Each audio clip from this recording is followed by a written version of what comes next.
All right, good morning, guys. Mr. C over here. We're going to talk about absolute value with operations on the outside today. Now, you saw by now how you can solve something like x plus 7 absolute value equals to 20, right? And by now you should know that you have to, you know, split the problem into two, once with positive 20 and once with negative 20, right? So you know that, right? But what if I threw a little wrench in there? What if I said that not only was there an absolute value, but there was also an operation outside of it? Then what do? Then you cannot split the problem like this. A lot of students want to do that. They want to do this and they want to do that, but that is wrong. You shouldn't do that. Okay? What you need to do is you need to isolate the absolute value first. That's the first thing you got to do. Okay? You want to isolate the absolute value, meaning you're trying to get the absolute value alone. Okay? That's your main goal, first of all. Your main goal for first is to get that absolute value by itself, which means I gotta get rid of this first before I split the problem. So isolate is one, and then split into two equations. Split the problem. Those are your two steps. Okay. So how does that work? Well, in this situation, I would have absolute value of x plus 7 plus 5 on the outside equals to 20. Well, I gotta get rid of that 20. I gotta get rid of that 5 to get the absolute value by itself. So I'm gonna subtract by 5 here. I'm gonna subtract by 5 there. I'm gonna subtract by 5 everywhere, same I am. And then what happens? The absolute value, drop it like it's hot, equals to 15. Do you see that? Now that the absolute value is isolated, okay, now that the absolute value is isolated, now you can go ahead and, that's right, split the problem into two, okay? So you have x plus 7 equals to 15, x plus 7 equals to negative 15. See that? All right. Now, so in your homework and in your test, you will see this happening. And, just like anything else, you're going to see four situations. You're going to see the absolute value plus a number like, 2. You're going to see the absolute value, and then that equals to something, right? Then you're going to see the absolute value minus, let's say 2, that equals to something. You're going to see the absolute value being multiplied by something. And then you're going to see the absolute value being divided by something. Okay, so those are the four situations you got to be aware of. Plus 2, minus 2, times 2, divided by 2, just like equations, right? And it could be 2, it could be 4, it could be anything. In here, I would go ahead and subtract 2 on both sides. Here, I would add 2 on both sides. Here, I would divide by 2 on both sides. And here, I would multiply by 2 on both sides, right? So you already know how to do that. There's one situation where a lot of my students get confused. I want to point that out, okay? So compare, because this one is one of those where students mess up on a lot, and so I want to make sure that I point it out to you. You're going to have situations like this: -3 absolute value, x minus 2 equals to, let's say, -12. Okay, you might have something like that. Actually, let's do this so that there's not so many negatives everywhere. I want to confuse you.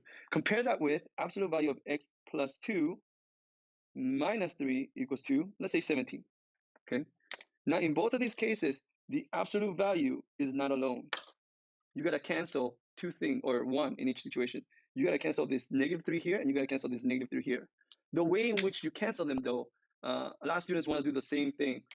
They want to, I wish I had a pencil because I don't want to erase it, but a lot of students want to add 3 here. I'm going to put it very lightly because I don't want to make a mistake, or I don't want to make it permanent. They want to add 3 here, and they also want to add 3 here. They say, oh, I'm going to add 3 here on both sides. That's great for this situation. And I'm going to go ahead and highlight this because I don't want you to think that's a division sign. Okay. Now that works here because indeed it's absolute value -3, but this is not -3 here. This is multiplication right here. So adding 3 is actually the wrong operation in this case. In this case, you have to divide by -3 on both sides. Okay, so watch out for that. A lot of students don't know that this right here is the same thing, and when they see that negative, they want to add on both sides.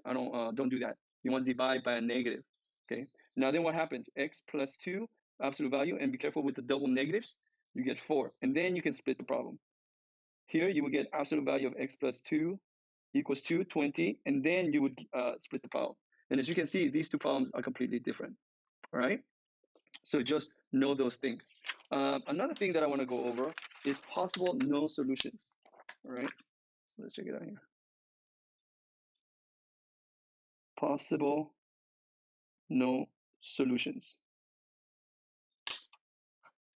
Okay, possible no solutions. Now, if, as you might already have known from another video, absolute value cannot equal a negative.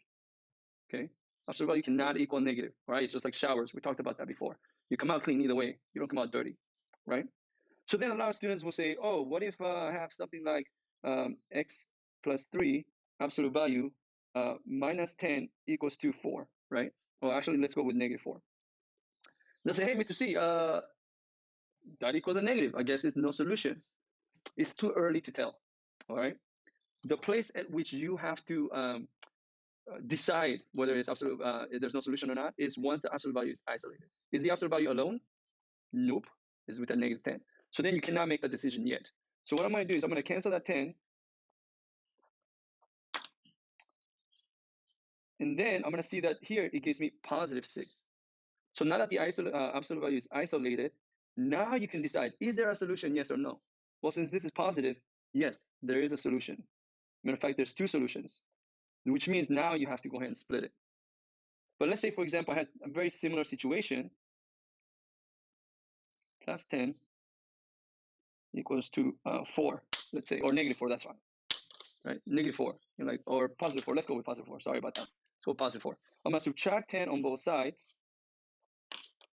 Absolute value of x plus 3 equals to negative 6, right? It's isolated. And the solution, and this is negative. So then I know there is no solutions. And again, I make that judgment once the absolute value is isolated, not before, right? A lot of students confuse, especially things when the absolute value is multiplied. This is where the confusion happens a lot. Let's go with 3x plus 8 or something like that. Don't matter. And then I have negative 18. You don't know yet, right? You're going to divide by negative 2. And then you have the absolute value 3x plus 8 equals to 9. Right? Now you can decide, is there a solution or not? Do I split the problem, yes or no? Because this is positive, yes, you split the problem. Okay? Same thing, if it was negative 2, 3x plus 8, absolute value equals 18. Very similar problem. I go ahead and divide by negative 2. I have the absolute value of 3x plus 8 equals to negative 9. It's isolated, and it's a negative. Therefore, no solution. I stop right there. There are no solutions available. Okay? So watch out for that. Other than that, I think you'll be all right. Okay? Hope that's not too bad for you. All right, we'll check you on the next lesson.